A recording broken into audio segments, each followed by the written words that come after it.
이제 하나님 말씀 함께 읽겠습니다. 잠언 10장 1절부터 4절입니다.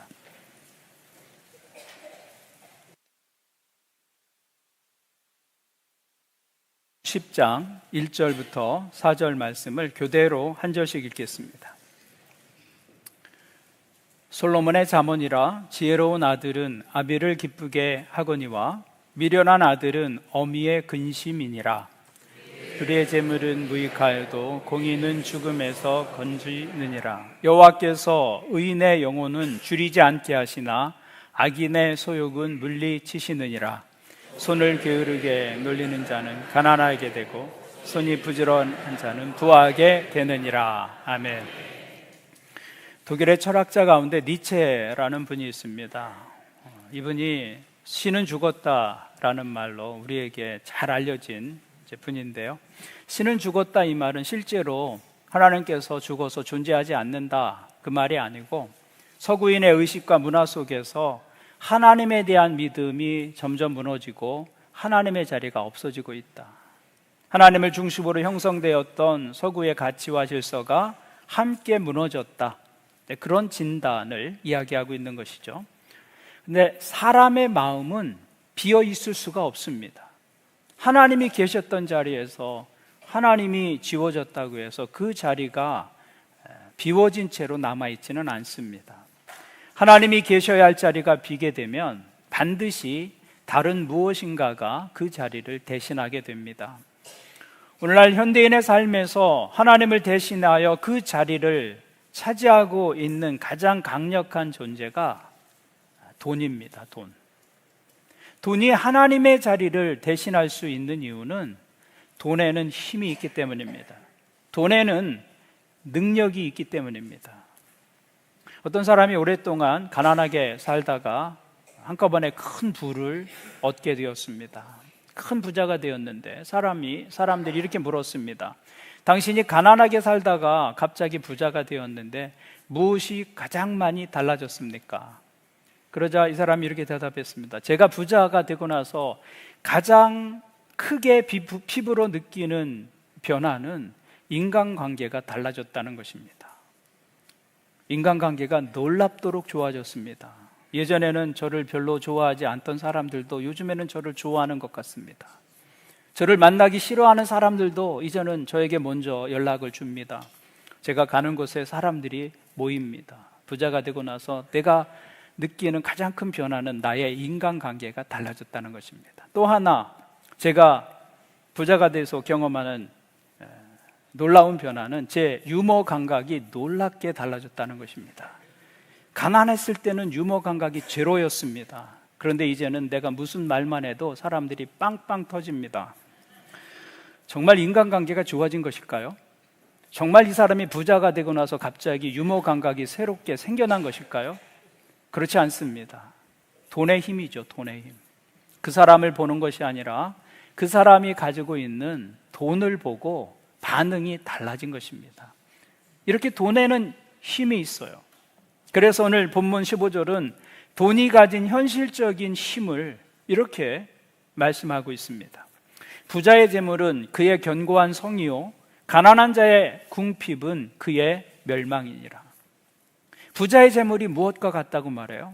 견고한 성과 같다고 말합니다. 성은 외부의 공격으로부터 사람들의 생명과 재산을 지켜주는 장소였습니다. 안전한 장소였어요. 그런데 잠언은 현실에서 무엇이 그 역할을 하고 있다는 것입니까? 돈이 그 역할을 하고 있다는 것입니다. 실제로 현실의 삶에서는 돈이 있느냐 없느냐에 따라서 삶의 내용이 판이하게 달라집니다. 같은 시대를 살고 있고 같은 지역에서 살고 있어도 돈이 있느냐 없느냐에 따라서 삶의 내용은 판이하게 달라집니다. 돈이 있으면 경험하지 않을 어려움과 고통을 단지 돈이 없다는 이유 때문에 어려움을 경험해야 하는 그런 상황을 만나기도 합니다. 뿐만 아니라 우리 삶에서 내리는 대부분의 결정들은 사실은 돈이 그 배후에 있습니다. 돈의 영향을 받고 있어요. 그래서 돈이 우리 삶의 독재자와 같습니다. 내가 수많은 결정을 내리며 인생을 살아왔는데 돌아보면 내가 내린 결정이라기보다는 돈이 그렇게 결정하게 만든 것, 싫어하는 것을 고백할 수밖에 없습니다. 어떤 직업을 가질 것인지, 어떤 직장을 선택할 것인지 가장 큰 요인은 뭐예요? 판단의, 결정의 요인은 돈이에요, 돈. 가정에서 주거 지역을 결정할 때, 우리 자녀들의 교육을 어떻게 시킬지 결정할 때 우리가 경제 상황을 고려하지 않을 수 없습니다. 심지어 교회에서도 어떤 일을 할 것인가 말 것인가를 결정할 때 예산이 있어? 이게 중요한 기준입니다. 돈이에요. 하나님이 그 일을 기뻐하시는가? 그것보다 그것을 진행할 수 있는 돈이 있느냐? 그것이 그 일을 할지 말지 결정하는데 더 큰 영향을 주고 있습니다. 그것이 돈의 힘이다. 그래서 돈의 힘을 가볍게 여기는 것은 현실적이지도 않고 성경적이지도 않습니다. 그렇다고 돈 그 자체가 악한 것은 아닙니다. 하나님께서 물질 세계를 선하게 창조하셨습니다. 지으신 세상을 보시고 하나님께서 선하다, 아름답다 말씀하셨어요. 돈은 하나님께서 창조하신 그 물질을 편리하게 교환하고 관리하기 위해서 인간이 만들어낸 수단입니다. 그래서 그 돈으로 가족을 돌볼 수 있습니다. 그 돈으로 어려운 이웃 도울 수 있습니다. 그 돈으로 복음을 전할 수도 있고 선교사님들을 도울 수도 있고 병든 사람을 치료할 수도 있고 굶주린 사람들에게 음식을 제공할 수도 있습니다. 돈의 힘이 얼마든지 선하게 사용될 수 있는 것이죠. 문제는 돈 자체가 아닙니다. 돈을 대하는 우리의 마음이 문제입니다. 하나님께서 우리에게 물질을 맡기시고 그것을 잘 관리하고 사용하도록 허락해 주셨습니다. 그런데 인간이 타락하면서 이 질서가 뒤집어졌습니다. 인간이 물질을 사용하는 데 그치지 않고 물질을 섬기기 시작합니다. 인간이 돈을 다스리는 것이 아니라 돈이 인간을 다스리기 시작합니다. 물질을 사용하는 주인으로서 서야 하는데 물질의 종이 되어서 인생을 살아갑니다. 돈은 이렇게 위험한 존재가 되었습니다. 자본주의 시대에 돈이 가지는 힘이 얼마나 커졌느냐? 하나님과 견줄 만큼 돈의 힘이 커졌습니다. 돈이 하나님의 경쟁자가 된 것입니다. 그래서 성경은 말씀합니다. 너희가 하나님과 재물을 겸하여 섬기지 못하느니라. 성경도 하나님의 라이벌로 무엇을 말하고 있어요? 돈을 말하고 있습니다. 돈을. 하나님과 돈을 겸하여 섬길 수 없느니라. 성경은 재물의 힘이 하나님과 견줄 만큼 커졌다는 것을 말씀하고 있습니다. 그러면 우리가 그리스도인으로서 자본주의를 살고 있는 우리가 이 시대 속에서 돈에 대해서 어떤 이해를 가질 것이며 돈에 대해서 어떤 태도를 취할 것인가? 중요한 물음이죠. 오늘 잠언의 말씀은 우리에게 아주 중요한 몇 가지 교훈을 우리에게 주고 있습니다. 첫째는 돈의 힘은 인정하되 돈에 기대지 말라는 것입니다. 돈이 위험한 이유는 돈이 능력이 있고 힘이 있기 때문에 끊임없이 우리에게 자신을 의지할 것을 요구한다는 거예요. 자신의 기대라고 돈이 우리에게 요청합니다. 돈을 가지고 살다 보면 돈의 능력을 경험하게 됩니다. 사실은 대부분 인생의 문제가 돈이면 다 해결이 됩니다. 안 되는 게 거의 없어요. 그래서 그 돈의 능력을 경험하게 되면 조금씩 돈을 믿기 시작하고 돈을 의지하게 됩니다. 그런데 잠언 11장은 우리에게 이렇게 말씀합니다. 자기의 재물을 의지하는 자는 패망하려니와 의인은 푸른 잎사귀 같아서 번성하리라. 재물을 의지한다는 것은 기대어 산다는 거예요. 무슨 일이 생기면 돈에 먼저 기대하는 것입니다. 하나님을 먼저 찾는 것이 아니라 가장 손쉽게 빠르게 해결할 수 있는 돈이 있는가? 그걸 찾는 것이죠. 돈이 있으면 그래서 안심이 되고 돈이 없으면 희망이 사라진 것처럼 절망합니다. 통장 잔액이 넉넉하게 남아있으면 마음이 평안해지고 통장의 잔액들이 줄어들면 마치 하나님도 그것과 함께 사라진 것처럼 그렇게 마음이 불안해집니다. 여러분, 돈이 많아야만 우리가 돈의 노예가 되는 것 아닙니다. 돈이 많든 적든 돈이 내 인생에서 가장 중요한 관심이 된다면 우리는 누구나 돈의 노예가 될 수 있습니다. 내가 돈에 노예가 되어 있는지, 돈을 의지하며 살고 있는지 어떻게 알 수 있을까요? 내 평안의 근거가 무엇인지를 생각해 보십시오. 돈이 내 평안의 근거는 아닌가? 요즘 주식 많이 하시죠? 내 기쁨과 슬픔이 주가와 연동되어 있다면, 그럼 난 돈을 의지하고 있는 것입니다. 오래 건전하게 투자할 수 있겠죠. 그러나 주가가 하루 오르고 하루 내리고 하는데 그것 때문에 마치 세상을 얻은 것처럼 기뻐하고 어느 날은 마치 세상을 다 산 것처럼 슬퍼한다면 돈이 내 삶을 지배하고 있는 것이죠. 돈이 없으면 하나님도 하실 수 없을 거야 라고 생각하고 있다면 여러분, 돈을 의지하고 있는 것입니다. 정직과 양심까지 포기하면서 돈을 붙잡으려고 한다면 내 인생의 가장 큰 힘으로 돈을 의지하고 있는 것이죠. 그래서 돈은 끊임없이 자기에게 기대라고 말합니다. 나에게 기대라, 내가 너를 안전하게 해주겠다. 나에게 기대라, 내가 너의 미래를 책임져 줄 거다. 나에게 기대면 내가 사람들에게 인정받게 해줄 거고 너를 행복하게 해줄 거다. 돈이 끊임없이 우리에게 말합니다. 나에게 기대라고. 그런데 성경은 우리 인생을 아무데나 세우지 말라고 말합니다. 우리 인생을 아무데나 기대어 살지 말라고 경고합니다. 잠언의 11장의 말씀은 재물에 기대는 자는 패망할 것이다 라고 말씀하고 있습니다. 지하철을 타면 지하철 문에 이런 스티커가 붙어 있죠. 기대지 마시오. 보신 적 있으시죠? 지하철을 탔는데 좌석이 없으면 문에라도 기대했으면 좀 편합니다. 그죠? 그런데 여기에 도착해서 갑자기 문이 열리면 기대어 있던 사람은 넘어지고 말 것입니다. 중심을 잃고 넘어지게 되죠. 문이 약해서가 아닙니다. 기대지 말 곳에 기대었기 때문입니다. 근데 돈이 그렇습니다. 돈이.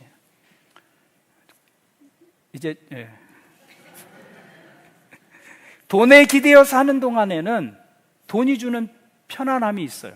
편리함이 있습니다. 돈 때문에 안심이 되는 그 부분들이 있습니다. 부인할 수 없어요. 돈이 나를 지켜주고 돈이 나의 미래까지 책임져 줄 것처럼 보입니다. 그러나 돈이 언제까지 그 자리에 있는 것은 아닙니다. 우리가 경험으로 압니다. 돈은 있다가도 없더라고요. 있었는데 없어요. 잠언 23장은 재물의 속성을 이렇게 설명합니다. 내가 어찌 허무한 것에 주목하겠느냐? 정령이 재물은 스스로 날개를 내어 하늘을 나는 독수리처럼 날아가리라. 성경은 어느 날 독수리가 날아와서 우리의 돈을 물고 간다고 말씀하는 것이 아니라 돈 자체에 날개가 있다 이렇게 말해요. 그래서 어느 날 독수리처럼 날개를 펴고 날아가 버린다. 그래, 돈에는 정함이 없어요. 사업이 갑자기 어려워질 수도 있고 경제적 상황이 갑자기 나빠질 수도 있고 예상하지 못했던 질병이나 사건을 만날 수도 있고 믿었던 투자에서 큰 손해를 볼 수도 있습니다. 그래서 재물엔 정함이 없다고 말씀하는 겁니다. 근데 그 정함이 없는 재물 위에 내 인생의 기초를 세운다면 얼마나 위험하겠습니까? 지하철 문에 기대고 사는 것보다, 있는 것보다 훨씬 더 위험한 일이 돈에 기대어 사는 것입니다. 문이 열리면 기대고 있던 사람이 졸지에 넘어지고 마는 것처럼 재물이 사라지면 재물과 함께 인생도 함께 무너지는 것이죠. 돈을 기대할 때 우리가 경험하는 일입니다. 그래서 지하철 문에만 기대지 마시오라는 문구를 붙일 것이 아니라 여러분이 가두신 이 돈에도 기대지 마시오. 제 생각에는 한국은행에서 이 화폐 발행할 때 아예 프린트를 했으면 좋겠어요. 기대지 마시오. 여러분 돈을 꺼낼 때마다 그걸 보셔야 돼요. 기대지 마시오. 편리하지만 기대서는 안 되는 거예요. 돈뿐만 아니라 이 기대지 마시오라는 스티커를 어디에도 붙여야 돼요? 우리 지갑에도 붙여야 돼요. 스티커 한 번 더 보여주세요. 어디에 붙여야 돼요? 여러분의 지갑에 붙여야 돼요. 여러분의 통장에도 이 스티커 붙여놔야 됩니다. 통장을 볼 때마다 액수에 내가 마음이 흔들리지 않고 기대지 말아야지. 여러분 컴퓨터에 주가 창 띄워놓으시죠?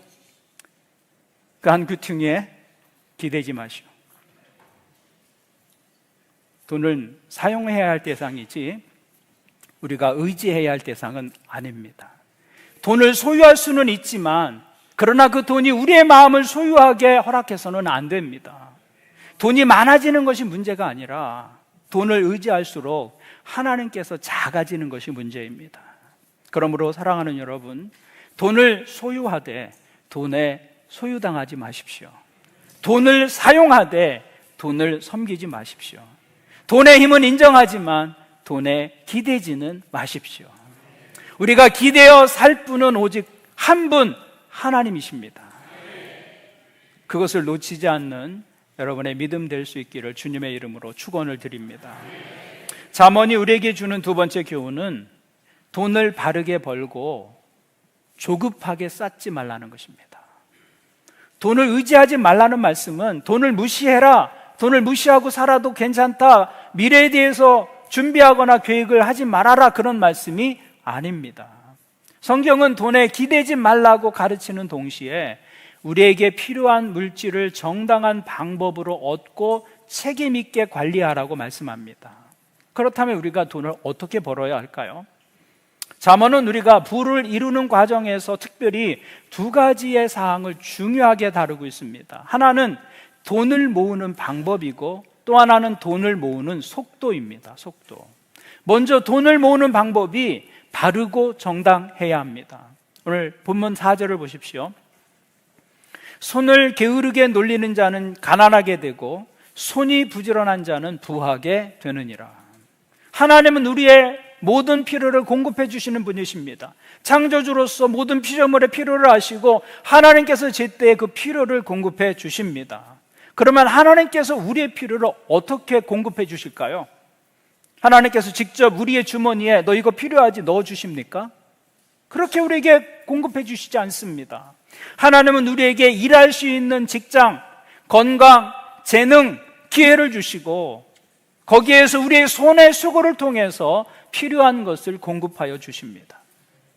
농부에게는 씨를 뿌리고 밭을 가꾸는 수고를 통해서 열매를 허락해 주십니다. 직장인에게는 맡은 일을 성실하게 감당하는 그 노동을 통해서 필요한 것을 공급하여 주십니다. 사업하는 사람들에게는 정직한 상품과 서비스를 제공하는 그 과정을 통해서 하나님께서 필요한 것을 공급해 주시죠. 그러므로 그리스도인들에게 일이란 단순히 돈을 벌기 위한 수단만이 아닙니다. 그 일은 하나님께서 맡기신 세상을 돌보는 일이고 가족을 책임지는 일이고 이웃을 섬기는 거룩한 사명이 되는 것이죠. 우리에게 정직하게 일하고 땀 흘려 수고할 때 하나님께서 우리에게 필요한 것을 공급해 주십니다. 그것이 하나님께서 우리 가운데 일하시는 모습이에요. 그래서 성도는 자기에게 맡겨진 삶의 자리에서 성실해야 합니다. 우리에게 주어진 삶을 성실하게 살아야 하고 부지런하게 살아야 할 책임이 있습니다. 그것이 부를 모으는 정당한 방법이 되는 것이죠. 그래서 옛말에 부지런하면 반복은 누린다는 말이 있어요. 부지런하게 살면 완전한 복은 아니지만 그래도 복의 절반쯤은 누리며 산다. 완전한 복은 하나님께서 주셔야 가능합니다.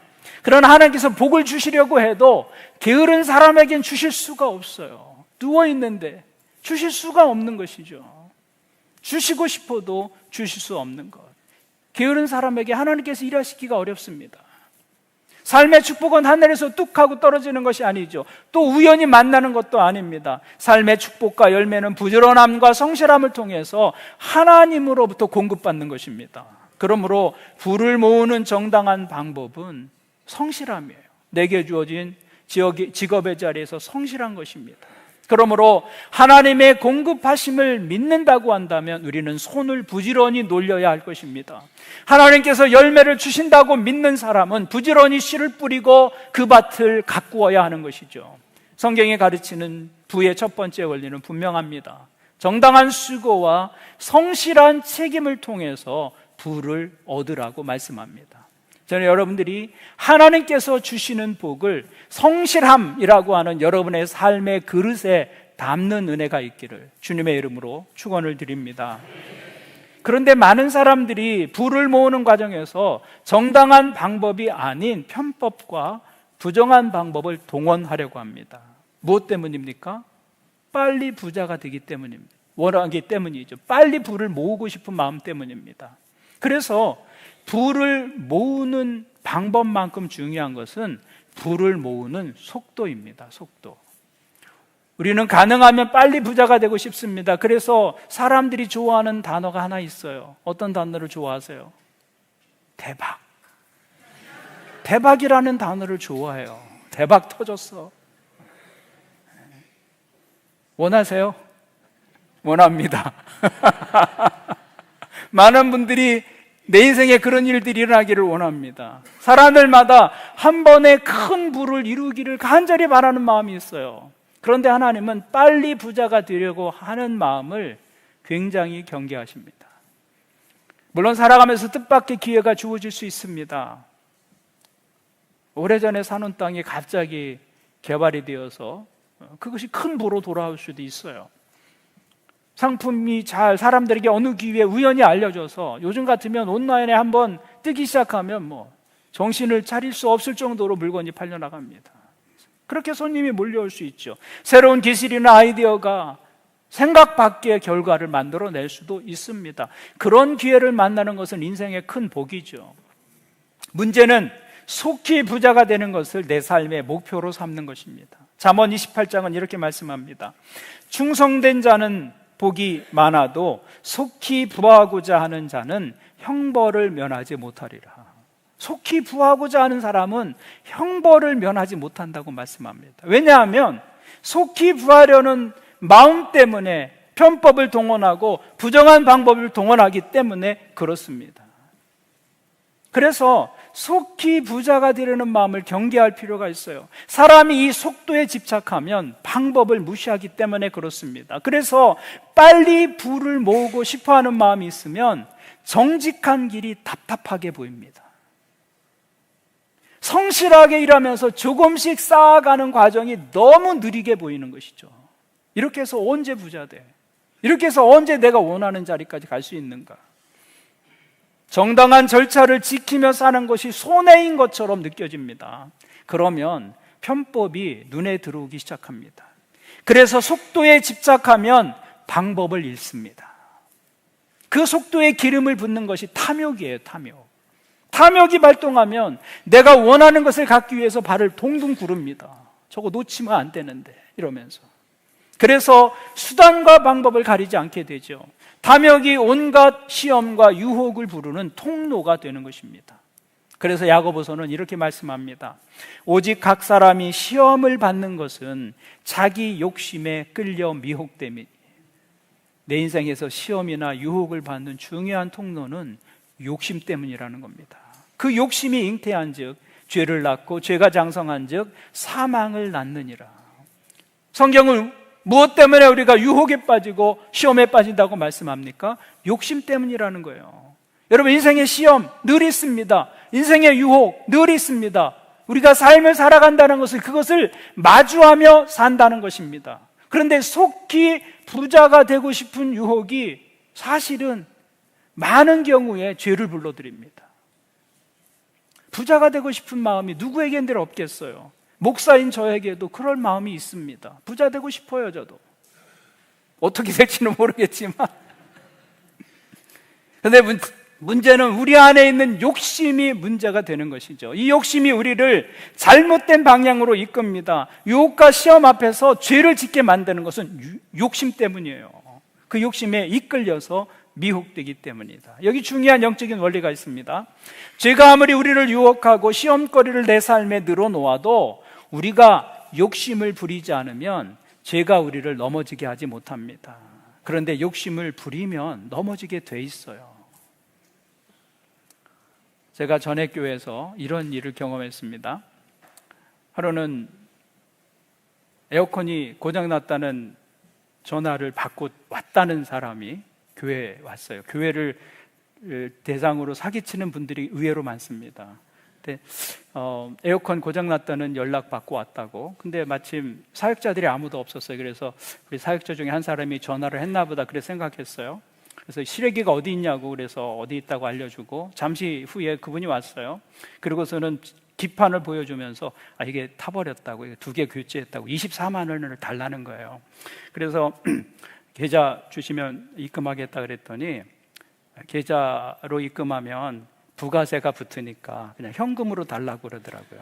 근데 사기꾼은 자기 계좌를 이렇게 알려줄 수 없어요. 특정될 수 있기 때문에, 나중에 신고되면. 그러니까 현금을 받아가죠. 근데 그 순간에 24만 원의 부가세가 2만 4천 원입니다. 근데 교회는 이 부가세 환급이 안 돼요. 그 2만 4천 원이 아깝게 느껴진 거예요, 순간. 그래서 은행 가서 돈을 찾아다가 24만 원을 주었어요. 그리고 사역자들이 왔어요. 누가 전화했냐 그랬더니 아무도 전화한 사람이 없는 거예요. 그리고 생각해 보니까 그 기판은 컴퓨터에나 들어가는 기판이지 무슨 에어컨 실외기에 그런 기판이 들어가겠어요? 그때서야 아플싸 내가 속았구나. 그런데 제가 욕심내지 않았다면 속지 않게 되죠. 근데 그 순간에 그 욕심이 나를 잘못된 길로 이끈 것입니다. 우리 삶에 유혹 늘 있습니다. 시험 늘 우리 앞에 있어요. 그때 무엇 때문에 우리가 넘어지느냐면 욕심 때문에 넘어지는 거예요. 욕심 때문에. 우리가 욕심 부리지 않으면 죄가 우리 삶을 흔들지 못합니다. 우리가 욕심에 반응할 때 죄를 불러들이게 되는 거예요. 우리가 욕심으로 반응할 때 죄가 내 삶의 현실화가 되는 것입니다. 그래서 욕심이 지배하면 분별력이 무너지는 것이죠. 더 중요한 것이 무엇인지를 보지 못합니다. 탐욕이 우리 눈을 가리게 하기 때문에 그렇습니다. 또한 탐심은 다른 사람에 대한 사랑과 관심을 막습니다. 욕심 부리면 할 수 없는 일이 있어요. 남을 돕는 일이 그렇게 어렵습니다. 타인의 삶에 무관심해지고 외면하게 만듭니다. 우리는 감사하게도 부족함이 없는 사회 속에서 살고 있습니다. 그래서 우리와 다른 조건에서 사는 사람들에 대한 생각을 이제는 하기가 어려워졌습니다. 그런데 여러분, 지난밤에도 83억 인구 가운데 8억 명이 배가 고픈 채로 잠자리에 들었습니다. 인구의 10%는 늘 매일 밤 굶주린 배를 안고 잠자리에 들어갑니다. 지구의 식량이 모자라서가 아닙니다. 지구의 식량은 120억 명이 먹고도 남을 정도로 풍성하게 생산됩니다. 우리가 매일 버리는 음식 쓰레기, 그것만 가지고도 8억 명을 배불리 먹을 수 있어요. 음식 쓰레기만 가지고도 지구의 기아를 해결할 수 있다 그 말이에요. 그런데도 매일 밤 8억의 인구는 배가 고픈 채 잠자리에 듭니다. 우리가 충분히 나누지 않기 때문에 그렇습니다. 사람이 탐욕에 사로잡히면 불가능한 일이 하나 있습니다. 그것은 나누는 일입니다. 탐욕에 사로잡힌 손은 움켜쥘 수는 있지만 펼 수는 없습니다. 조금만 더 모은 뒤에 내가 나누겠다라고 말하지만 더 많이 모으면 모을수록 더 많이 움켜쥐게 됩니다. 탐욕에는 만족하는 때가 결코 오지 않습니다. 그렇게 사는 것은 어리석은 것이죠. 오늘 잠언의 말씀은 우리에게 그렇게 살지 말라고, 그렇게 살아서는 안 된다고 소리치고 교훈하고 있는 것입니다. 참된 부요함은 많이 쌓아놓는 데 있지 않습니다. 하나님께 주신 것을 자족하고 감사하며 작은 것이라도 이웃과 함께 나누는데 참된 부요함이 있는 것이죠. 그러면 우리가 어떻게 살아야 할까요? 물질이 지배하는 이 자본주의 시대를 사는 그리스도인들이 어떻게 우리 시대를 믿음으로 살 수 있겠습니까? 잠언의 말씀은 성도가 먼저 구해야 하는 것은 부요함이 아니라고 말씀합니다. 부요함보다 거룩함을 먼저 구해야 합니다. 이 순서가 중요합니다. 거룩함이 앞에 있으면 부요함이 아주 중요한 도구가 됩니다. 선한 일에 사용할 수 있는 아주 유용한 도구가 되죠. 거룩함이 앞에 있으면. 그러나 물질이 앞에 있으면 거룩함은 거추장스러운 것이 되고 맙니다. 이 순서가 중요하다라는 것이죠. 그래서 잠언이 물질에 대해서 교훈하는 세 번째 가르침은 부요함보다 거룩함을 먼저 구하라는 거예요. 거룩함을 앞에 두라는 것입니다. 잠언 30장에서 아굴이라는 분은 이렇게 기도했습니다. 나를 가난하게도 마옵시고 부하게도 마옵시고 오직 필요한 양식으로 나를 먹이시옵소서. 혹 내가 배불러서 하나님을 모른다, 여호와가 누구냐 할까 하오며, 혹 내가 가난하여 도둑질하고 내 하나님의 이름을 욕되게 할까 두려워함이니이다. 아굴은 먼저 이렇게 기도합니다. 나로 가난하게도 마옵시고. 가난의 고통을 알기 때문이에요. 가난이 사람을 얼마나 초라하게 만드는지, 그 가난 때문에 우리는 얼마나 강한 유혹을 느끼게 되는지 그것을 알기 때문에 아굴은 하나님께, 하나님 저를 가난하게 하지 마옵소서. 그래서 너무 가난해서 도둑질하거나 하나님의 이름을 욕되게 하는 일이 없도록 필요한 양식을 제게 주십시오.